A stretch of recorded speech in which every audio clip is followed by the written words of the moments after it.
हुआ ये था कि 1971 में चुनाव हुए, बांग्लादेश वाला युद्ध था, उस साल चुनाव हुए, इंदिरा गांधी चुनाव जीत के रायबरेली सीट से इंदिरा गांधी चुनाव जीतते हैं। राजनारायण सामने लड़ रहे थे। सामने चुनाव कौन लड़ रहे थे? और राजनारायण ने कोर्ट में केस किया और राजनारायण ने यह कहा कि इंदिरा गांधी ने चुनाव में सरकारी मशीनरी का दुरुपयोग किया है। किसका दुरुपयोग किया है? सरकारी मशीनरी का दुरुपयोग। आप यूं समझ लीजिए इस बात को, अशोक गहलोत राजस्थान के सीएम है और अशोक गहलोत मान लो चुनाव लड़ेंगे एमएलए का सरदारपुरा से चुनाव लड़ते हैं, सरदारपुरा से चुनाव लड़ेंगे तो प्रचार होगा। प्रचार करने के लिए जो जीप जा रही है उनमें एक जीप सरकारी है, एक जीप क्या है? आप सरकारी जीप यूज में नहीं ले सकते, आप चुनाव लड़ने वाले हो तो भाई अपनी खुद की जीप लाओ। और इंदिरा गांधी के चुनाव में प्रधानमंत्री थी यार इंदिरा गांधी पहले से, तो कुछ सरकारी जीपें घूम गई और राजनारायण ने कहा कि जा देख लो साहब, यहाँ पे सरकारी जीपें घूमी थी, सरकारी जो धन है उसका क्या किया गया है, यहाँ पे दुरुपयोग किया गया है। इसलिए कोर्ट में जब मामला गया, इलाहाबाद में लोअर कोर्ट के जज हुआ करते जगमोहन सिन्हा, क्या नाम था? और जगमोहन सिन्हा डिसीजन सुनाया कि इंदिरा गांधी को चुनाव में हारा हुआ घोषित किया जाता है, इंदिरा गांधी के चुनाव को इलीगल घोषित किया जाता है, इसलिए इंदिरा गांधी सांसद नहीं है। पर उन्होंने जजमेंट का अगला हिस्सा बोला, लेकिन इंदिरा गांधी अपने पद पर बनी रह सकती है, प्रधानमंत्री बनी रह सकती है, प्रधानमंत्री से इस्तीफा देने की उनको आवश्यकता नहीं, पर वो सांसद नहीं। इसका मतलब था कि इंदिरा गांधी इस पद से इस्तीफा दो सांसद से और वापस चुनावों के अंदर जाओ और वापस चुनाव में जाके जीत के आओ। 6 महीने रह सकते, 6 महीने बाद तो हटना पड़ेगा आपको किसी ना किसी एक हाउस का मेंबर तो बनना पड़ेगा।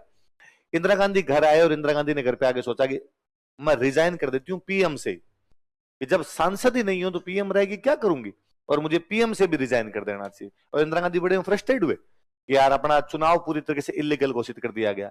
इंदिरा के बेटे थे संजय, बेटे कौन थे? संजय गांधी बेटे थे। और संजय को पता था कि यार एक बार पावर हाथ से निकल गई और यदि एक बार किसी और को पीएम बना दिया तो फिर अपने पास क्या पता पावर आए नहीं आए।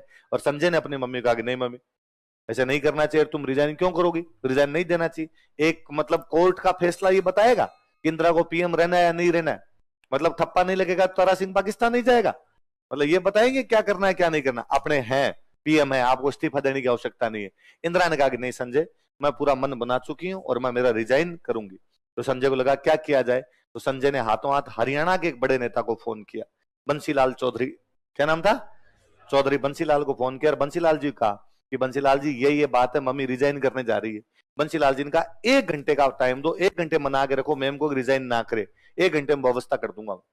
1 घंटे तक इंदिरा को इधर उधर बातों में लगाया। 1 घंटे में बंसीलाल जी ने हरियाणा बॉर्डर के आसपास दिल्ली के जो गांव है, गुड़गांव के आसपास के गांव है, यहाँ पे लोगों को फोन किए और लोगों को फोन करके कहा जीप, पैदल, बसें, ट्रैक्टर, ट्रालियां जिसपे भर के जा सकते हो उतने भर भर के जाओ और इंदिरा गांधी के घर के चारों तरफ जाके नारे लगाओ।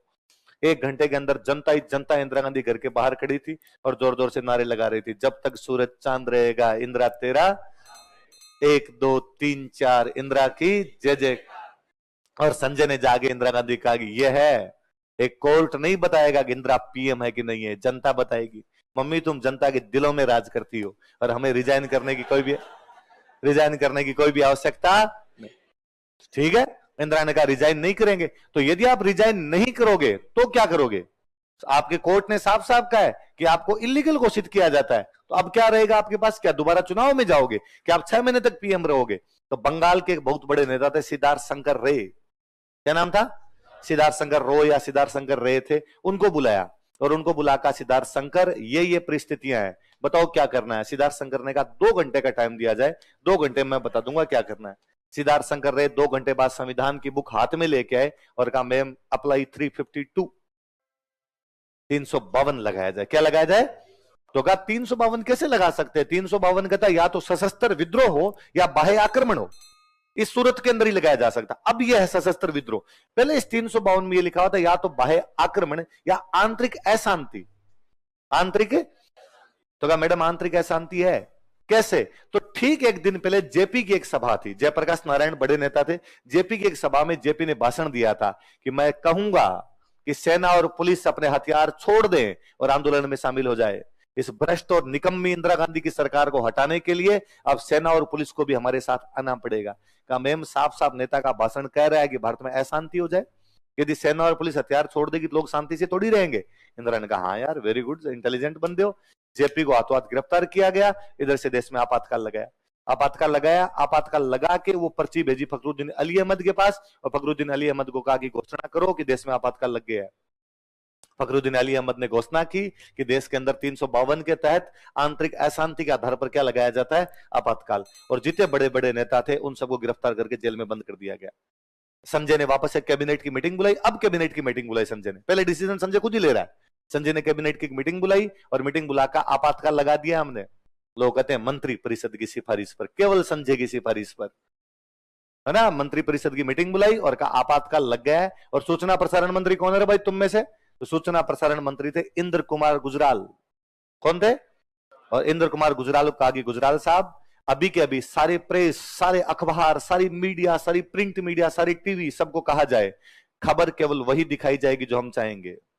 यदि हमारे अलावा एक भी खबर दिखा दी गई तो हाथों हाथ प्रेस जब्त कर ली जाएगी। इंद्र कुमार गुजराल ने कहा कि आर्टिकल 19 कहता है फ्रीडम ऑफ एक्सप्रेशन, और ये फ्रीडम ऑफ एक्सप्रेशन का उल्लंघन है। मीडिया की स्वतंत्रता जरूरी है। संजय ने कहा थप्पड़ मारूंगा, बकवास करते हो, मीडिया की स्वतंत्रता मुझे सिखाओगे तुम? इंद्र कुमार गुजराल ने कहा कि मैं इस पद पर हूं तो मैं ये काम नहीं करूंगा, मैं मीडिया को बैन नहीं करूंगा। तमाए हुए संजय वापस अंदर गए। अंदर जाके फिर बंसीलाल जी को फोन किया कि बंसीलाल जी इंद्र कुमार गुजराल नहीं मान रहा, वो जो मैं कह रहा हूं नहीं कर रहा। बंसीलाल ने कहा धक्के मार के बाहर निकाला जाए। इंद्र कुमार गुजराल के कपड़े फाड़ के धक्के मार के बाहर निकाला गया।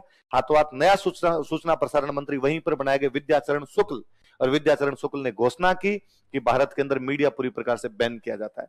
किसी भी प्रकार की खबर सरकार से बिना पूछे चलाई नहीं जाएगी। अब देश में इमरजेंसी थी। अब देश में एक ही बंदे का रास्ता, संजय गांधी। किसका रास्ता? और संजय गांधी ने कहा कि आज के बाद यदि किसी कार्यालय में, किसी ऑफिस के अंदर कोई भी कर्मचारी टाइम पे नहीं आया, फायर कर दिया जाएगा। इसलिए आपातकाल की सबसे बड़ी उपलब्धि है कि भारत के लोग पंक्चुअल हो गए थे। 9 बजे, मतलब 9 बजे, 9 बज के 2 मिनट पे भी कोई आए तो नौकरी से निकाला जाए। इसलिए भारत के सारे ऑफिसों में चमाचम काम हो रहा था। एक जगह भी यूं सब कुछ हटा दिया था उसने। फिर संजय का दूसरा ध्यान एक तरफ गया और संजय ने कहा भारत में जनसंख्या नियंत्रण करना है। इसलिए सरकारी कर्मचारियों को कहा गया कि प्रत्येक सरकारी कर्मचारी को 10-10 लोगों की नसबंदियां करवानी पड़ेगी, वरना नौकरी से निकाले जाओगे। इसलिए सरकारी कर्मचारी गांव में जाके लोगों को जबरदस्ती पकड़ पकड़ के लाते, पुरुषों को, नसबंदियां करवाई। जिसकी भी नसबंदी की, हाथों हाथ उसकी नसबंदी की। एक मर्फी का रेडियो पकड़ाया उसको। मर्फी कंपनी आती थी तो मर्फी कंपनी के रेडियो देते कि अब गाने सुन, और तो कुछ कर नहीं सकता। इधर वाला काम तो कर तुम।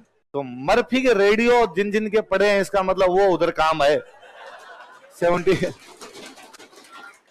पुराने मर्फी के रेडियो उन्हीं के घरों में मिलेंगे जो 75 के अंदर संजय गांधी के काम आ गए थे उधर। फिर एक दिन एक संजय की गर्लफ्रेंड थी, वो दिल्ली से आ रही थी, अपने घर से संजय से मिलने के लिए आ रही थी। और उसने देखा कि दिल्ली के बीचों बीच एक झुग्गी झोंपड़ियां हैं और दिल्ली बहुत गंदी लगती है। नई दिल्ली बहुत सुंदर थी, अंग्रेजों की बसाई हुई दिल्ली थी। पूरा इधर जनपथ वाला इलाका, ये रायसीना हिल्स वाला इलाका बहुत सुंदर था। और बीचों बीच झुग्गी झोंपड़ियां बना के बैठ के लोग बैठ जाते। अपने हर कई झुग्गी झोंपड़ियां बना लेते हैं लोग कि झुग्गी झोंपड़ियां बना के बैठे। लोग उसको बहुत बुरा लगा कि अरे यार, कोई बाहर से टूरिस्ट आता है और वो क्या देखता है कि दिल्ली के सेंटर में बीचों बीच इस प्रकार से झुग्गी झोंपड़ियां है। वो संजय के पास गए, संजय को जाके, संजय ये क्या तरीका है? और बीचों बीच इस प्रकार से झुग्गी झोंपड़ियां, राजधानी सुंदर होनी चाहिए। संजय ने हाथों हाथ नगर निगम वालों को ऑर्डर दिए कि झुग्गी झोंपड़ियां 1 दिन के अंदर अंदर हटाई जाए यहां से। बुलडोजर लेके नगर निगम के एक अधिकारी पहुंचे, साथ में वो गर्लफ्रेंड खुद पहुंची, और हाथों हाथ देखते देखते सारी की सारी झोंपड़ियां वहां से उड़ा दी गई। लोगों का सैकड़ों का विरोध, लोग मर जाएंगे, कट जाएंगे, लेकिन उसके बावजूद एक नहीं सुनी गई, सारी की सारी झोंपड़ियां उड़ाई गई। वो जगह जहां से झोंपड़ियां उड़ाई गई थी उसका नाम था तुर्कमान गेट। तुर्कमान गेट पूरा का पूरा तोड़ दिया गया था। मुस्लिम बस्तियां थी, वो सारी की सारी मुस्लिम बस्तियां हटा दी गई थी। वो गर्लफ्रेंड जो ये हटवा रही थी उसका नाम था रुखसाना सुल्तान, सारा अली खान की नानी। सारा अली खान है हीरोइन आपकी, ये सारा अली खान की नानी। वो नगर निगम का जो अधिकारी जो बुलडोजर लेके खड़ा था उसका नाम था जगमोहन, जिसको 1989 में बीजेपी वाली government, sorry VP Singh ji वाली गवर्नमेंट में कश्मीर का राज्यपाल बना के भेजा गया था। उसी के टाइम में कश्मीरी पंडितों को वापस भेजा गया। मेरे कभी नहीं समझ में आया कि जगमोहन पर अक्सर यह आरोप लगाया जाता कि वो बीजेपी का एजेंट था। वो संजय का आदमी था। उसने संजय के कहने पे पूरा तुर्कमान गेट उड़ा दिया था पूरा का पूरा। तो रुखसाना सुल्तान ने कहा, मतलब ये यूं था कि इधर से ऑर्डर मिलेगा, हाथों हाथ काम हो जाएगा। आपातकाल उन्होंने खींचा, 75 में खींचा, 76 में खींचा, 77 तक खींचा। फिर इनको लगा कि अब अपने लंबे तौर तक पार नहीं पड़ेगी, अब चुनाव अपने करवाने पड़ेंगे। इंदिरा एक दिन शाम को डिनर करने के लिए बीडी जत्ती के घर पे जाती है। बीडी जत्ती राष्ट्रपति थे, उपराष्ट्रपति थे, राष्ट्रपति का चार्ज लिए हुए थे। और बीडी जत्ती को जाके इंदिरा गांधी कहते हैं कि इमरजेंसी हटा दी जाए। बीडी जत्ती की ये भी नहीं समझ में आया कि मैं रिप्लाई क्या करूं। बीडी जत्ती रोने लग गए। और फिर जितने में हम आपातकाल हट जाएगा फिर अपना क्या होगा। इंदिरा ने कहा वो मैं देख लूंगी, चुनाव हो जाएंगे, तुम तो खाली घोषणा करो हटाना है। और इंदिरा ये कह के वहां से बाहर निकली। बीडी जत्ती रो रहे थे, तभी उनके पास में खड़ी थी प्रफुल्ल जयकर। और प्रफुल्ल जयकर ने कहा कि कम से कम मैडम को जाके ये तो कहो कि मैडम जब तक चुनाव नहीं हो जाते एक्टिंग पीएम तो रहो, कार्यवाहक प्रधानमंत्री के रूप में काम तो करो। बीडी जत्ती भाग के गैर काम, मैडम जब तक वो प्रधानमंत्री चुनाव नहीं हो जाते तब तक आप प्रधानमंत्री के पद पे तो रहोगे ना। इंदिरा ने वापस कहा मैं सब जानती हूँ क्या होना है क्या नहीं होना है, तुम केवल घोषणा करो, बाकी मैं देख लूंगी। बीडी जत्ती ने जाके घोषणा की कि देश के अंदर नए चुनाव होंगे, आपातकाल हटाया जाता है। कांग्रेस के अलावा जितने नेता जो जेलों के अंदर बंद थे वो सारे नेता बाहर निकाले गए। वो बंद नेताओं ने अपनी एक नई पार्टी बनाई जिसका नाम था जनता पार्टी। क्या नाम था? चुनाव होते हैं, जनता पार्टी चुनाव जीती है 77 में, पहली बार देश को गैर कांग्रेसी प्रधानमंत्री मिलता है, मोरारजी भाई देसाई। और अब वो जो जनता पार्टी वाले नेता थे वो सारे के सारे जेलों में बंद रहे थे, इसलिए खार खाए हुए थे कि इंदिरा को जेल भेजेंगे। किसको जेल भेजेंगे? इंदिरा को। और एक दिन इंदिरा के घर के बाहर पुलिस गई और पुलिस ने जाके संजय को कहा कि अब इंदिरा को गिरफ्तार किया जाएगा। और संजय ने कहा ये क्या तरीका, फॉर्मर पीएम है, तुम ऐसे कैसे गिरफ्तार कर सकते हो? कि आप कह दीजिए घंटे भर का टाइम है, जितना करना है वो कर लो, जो भी अपना काम है, हाथों हाथ आप गिरफ्तार होना पड़ेगा। इंदिरा ने संजय को कहा कि तुम आओ, घंटे भर की कोई जरूरत नहीं है, मैं 10 मिनट के अंदर तैयार होकर आती हूँ, मुझे गिरफ्तार कर लिया जाए। इंदिरा बाहर निकले, बाहर निकल के इंदिरा ने पुलिस वालों को कहा हथकड़ी लगाओ। पुलिस वालों ने कहा कि नहीं मैम कोई जरूरी नहीं, हथकड़ी उनके लगाई जाती है जो भाग सकते हैं, आप फॉर्मर पीएम आपके हथकड़ी। इंदिरा ने कहा नो, अपराधी अपराधी होता है, यदि तुम्हें लगता है मैं अपराधी हूं तो मेरी हथकड़ी लगाई जाए। इंदिरा हथकड़ियां लगवाती है जबरदस्ती खुद के, जीप के अंदर पुलिस की बैठती है। थोड़ा आगे जाने के बाद तब तक आसपास के समर्थकों को सूचना मिली, समर्थक जीप के पीछे पीछे भयंकर, एक रेलवे का पुल है, रेलवे ब्रिज है और वहां पे फाटक लगा हुआ है। तो जीप रुकी, वहां पे जीप रुकी तो इंदिरा गांधी ने पुलिस वालों को कहा कि मुझे 2 मिनट बाहर निकलने दो। पुलिस वालों ने बाहर निकलने दिया, समर्थकों की भीड़ है चारों तरफ से। इंदिरा उनको हथकड़ियां दिखाती है कि जब मेरे हथकड़ियां लग सकती है तो देश में किसी के भी हथकड़ियां लग सकती है। देश पुनः एक बार इंदिरा गांधी के चमत्कार में था। 80 में चुनाव हो रहे थे, इंदिरा भयंकर बहुमत से वापस जीत के आ रही थी, हथकड़ियां इंदिरा को चुनाव जिता गई थी। तो इंदिरा से चालाक राजनेता नहीं हुआ भारत के अंदर को, वो बेच के खा जाए ऐसी राजनेता थी, सब हथकड़ियां दिखा के जीत गई थी। वो चुनाव 80 वाले चुनाव थे, उससे ठीक पहले बिहार में बहुत भयंकर बाढ़ आई थी। बिहार में हर साल बाढ़ आती है, कभी भी नोटिस करना, बिहार कोसी नदी अपना मार्ग बदलती है और कोसी नदी मार्ग बदलेगी तो बाढ़ आएगी, इसलिए कोसी को बिहार का शौक कहते हैं अपने। वहां पे बाढ़ आनी स्वाभाविक सी बात है, नदियां सारी वहां पर इस प्रकार इधर उधर से हो ही रही है। तो वहां पे बाढ़ आई, उस साल बाढ़ आई तो देश का प्रधानमंत्री मोरारजी भाई देसाई और बाकी नेता भी बिहार में उन जगह पे नहीं जा पा रहे थे जहां पर बाढ़ थी, और हेलीकॉप्टर में जाके आते, ऊपर से हाथ हिला के आ जाते, वो पैकेट फेंक के आ जाते खाने के, लेकिन किसी ने भी उस जगह का दौरा नहीं किया था। इंदिरा ने कांग्रेस के नेताओं को कहा कि मैं इस जगह का दौरा करूंगा। मैं एग्जैक्टली गांव बोल रहा हूं, वो गांव था जिस गांव में यहां तक पानी भर गया था, पूरे जगह में घुटनों घुटनों तक पानी था, लोग बेचारे घरों के ऊपर बैठे हुए थे, पेड़ों पे टंगे हुए थे, हालत बहुत खराब थी। इंदिरा कहा गया कि मैडम उस गांव में जा ही नहीं सकते, अपने उस गांव के अंदर जाएंगे कैसे? इंदिरा ने कहा कि कहां तक गाड़ियां जा सकती है? कहता अब ये स्टेशन, जैसे मान लो अपने कहते कि चाकसू में पानी भरा हुआ है तो अपने कहते जयपुर तक गाड़ियां जा सकती है, तो जयपुर तक गाड़ी में चलो, तो जयपुर तक गाड़ी में। अब मैडम जयपुर से चाकसू कैसे चलेंगे? हाथी। मैडम हाथी पे बैठ के जाती है, उस गांव का दौरा करती है, हाथी तो पानी में डूबेगा नहीं। देश की जनता एक बार फिर देख रही थी कि गरीबों के साथ यदि कोई है तो कौन है, यदि आज भी हमारा दौरा करने के लिए कोई आती है तो कौन है? इंदिरा गांधी एक बार फिर कह रही थी कि मैं कहती हूँ गरीबी हटाओ, ये कहते हैं इंदिरा हटाओ। ये चाहते हैं कि इंदिरा हट जाए, लेकिन मैं चाहती हूँ कि भाइयों और बहनों आपके खाते में 15-15 लाख आए। तो आपातकाल साहब यूं ही थोड़ी, आपातकाल बहुत बड़ी चीज है। आप कहते आपातकाल इंदिरा ने लगा दिया, आपातकाल के अंदर कई कांड हुए। आपातकाल 2 साल का आपातकाल था, तो आज दिन तक बीजेपी की जब भी सेंटर में गवर्नमेंट आती है ना, तो जो भी आपातकाल के अंदर गिरफ्तार थे उनको पेंशन मिलती है। क्या देती है बीजेपी उनको? कहती है स्वतंत्रता सेनानी है, फ्रीडम फाइटर है भाई साहब, देश की लोकतंत्र की आजादी के लिए लड़ रहे थे, आजादी को एकदम बंधक बना के रख दिया। कांग्रेस आती है तब उनकी पेंशन वापस बंद कर देती है। लालू प्रसाद यादव को आपातकाल में गिरफ्तार किया गया, उनपे जो एक्ट लगा उस एक्ट का नाम था मिसा, इसलिए बेटे का नाम है मिसा। बेटे का नाम क्या है? मिसा।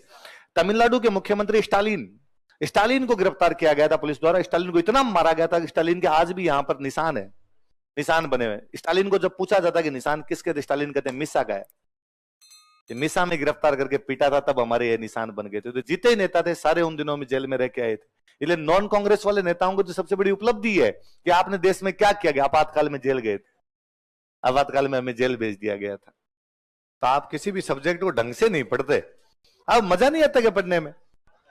आप, मुझे कई बार लगता है कि आजकल आप बच्चों पे पढ़ाई बर्डन है, आपको लगता है अब घर वालों ने भेज दिया, पापी पेट के लिए नौकरी तो करनी पड़ेगी, कोचिंग वाले जो पढ़ा देंगे जैसे तैसे अपने पढ़ लेंगे। पढ़ाई, नई चीजें सीखने का जो एंजॉय होता है ना, वो आप लेते ही नहीं। ये मुझे लगता है पहले हम जब पढ़ा करते थे, मेरे साथ वाले बाकी जीते थे, हम इस बात का भी एंजॉय लिया करते कि यार नई चीजें पता चली है, अपने कितना जानते हैं, अपने आपातकाल के बारे में जानते हैं, अपने इकोनॉमी के बारे में जानते हैं, अपने आईआर के बारे में जानते हैं। इसलिए उस टाइम के ज्यादातर लोगों के पास में ऐसे खूब सारे किस्से होंगे, क्योंकि पढ़ते टाइम इस प्रकार के किस्से भी सामने है तो वो जुटाए। आपका ले दे के रहता है कि जैसे तैसे करके पेपर पास करूं, कोई मजा नहीं आता आपको यूं पढ़ने में।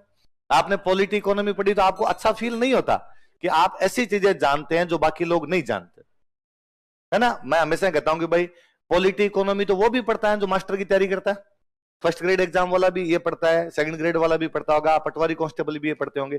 पर आप में उनमें बेसिक डिफरेंस ये है कि आप इनका इंप्लीमेंटेशन जानते हो कि है क्या वास्तव में ये चीज।